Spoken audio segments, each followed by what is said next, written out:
I wasn't there for Willow's birth. I didn't start dating her dad until she was almost a teenager, and I didn't get pregnant with her sibling until quite a few years after that.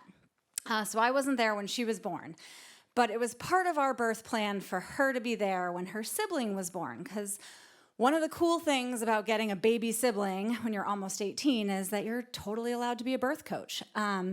So she wanted to be there, and we said yes, and that was part of our birth plan. And they actually don't call it a birth plan anymore, at least at the Beverly Hospital. The labor and delivery nurses ask that you come with birth wishes.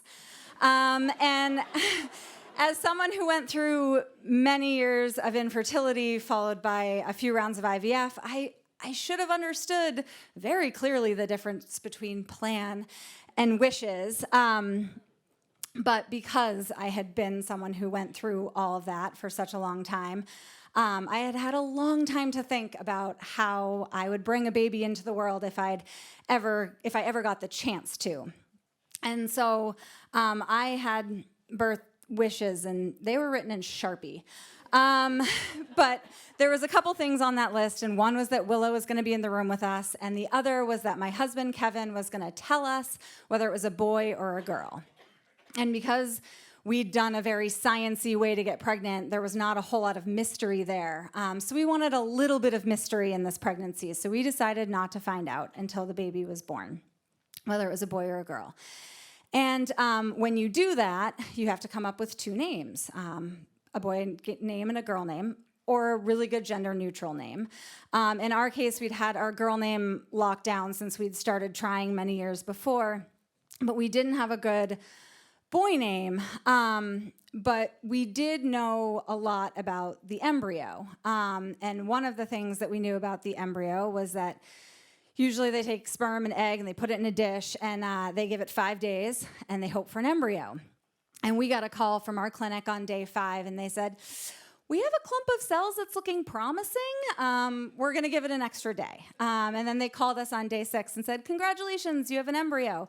And so we named that embryo Tortuga, which is Spanish for turtle. He was a little slow. We were like, that guy's a little slow. We'll give him that name. And so that was Tortuga, and Tortuga was the one who resulted in the pregnancy, and so the entire time we didn't know boy or girl, we called the fetus Tortuga, and Tortuga was in my belly for 9 months, and we thought maybe it would be kind of funny if this baby had a turtle-themed name.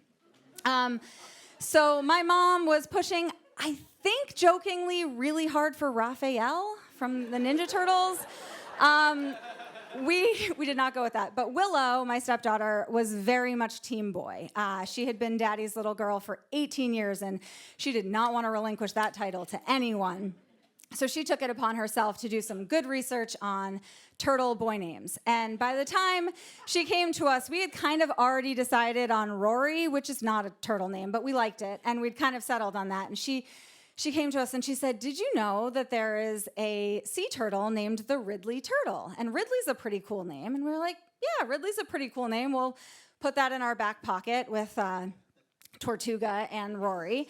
And eventually, I went into labor, and we went to the hospital, and we did not have our boy name locked down. I did have my birth wishes written in Sharpie, but they got tossed out the window almost immediately when I ended up with an emergency C-section.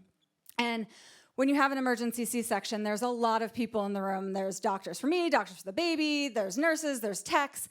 We could basically field an entire football team, but they draw the line at a second birth coach. So Willow couldn't come. She went home with my parents to wait for the news. My husband came with me. We had this unbelievable angel of a labor and delivery nurse who was making a very scary situation much less scary, and her name was Katie, and she said, as they're cutting me open to our entire football team OR, she's like, guys, this woman has gotten none of her birth wishes, but she has one left, and that's that her husband is going to tell her if this is a boy or a girl, and so I need everyone to be silent and let him do that. And so they finish cutting me open, they pull the baby out, and my husband Kevin says, it's a boy!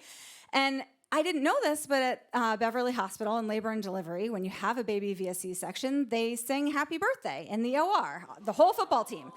And so they said, well, what's his name? And Kevin and I looked at each other and we're like, Rory or Ridley? Like, we don't know. And so we still, to this day, have a video of 15 people singing, happy birthday, Rory or Ridley. And but we eventually made it back to our room for me to recover, and my parents came, and Willow came to meet her baby brother, and she's holding this baby, and my mom looks at Kevin and says, well, what's his name? And Kevin says, we don't know, we're not sure. And then he looked at Willow, and he looked at the baby, and my mom goes, I think you know. And he goes, you're right, it's Ridley. And so Willow did not get to be there for the birth of her brother, but she did get to name him. Thank you.